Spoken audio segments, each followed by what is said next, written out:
আজকের বিকেলটা একটু আলাদা। পুরো দিন গরমের পর যখন সূর্যটা একটু নিচে নেমে আমি চলে এলাম শিয়ানুকভিল সি বিচে। এই সময়টার একটা আলাদা মায়া আছে। আলোটা না পুরো অন্ধকার, না পুরো উজ্জ্বল, ঠিক মাঝামাঝি, যেন শান্তির রঙে ভরা একটা সময়।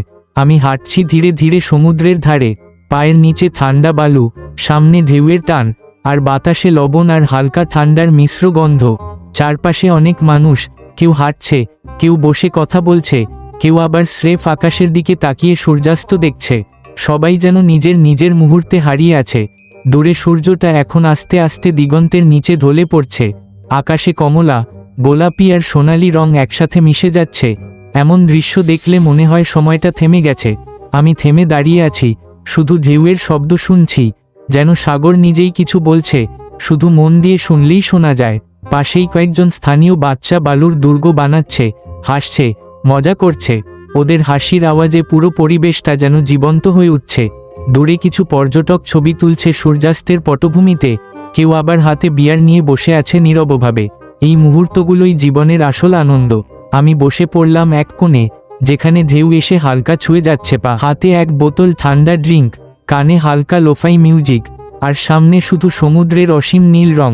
এমন সময় মনে হয়, যত দৌড়াদৌড়ি, যত ব্যস্ততা, সব থেমে যাক। আমি শুধু এই মুহূর্তটাকে উপভোগ করতে চাই। সূর্য এখন পুরোপুরি ডুবে গেছে, কিন্তু আলোটা এখনও রয়ে গেছে আকাশে, হালকা নীলের ওপর একটা সোনালি ছোঁয়া।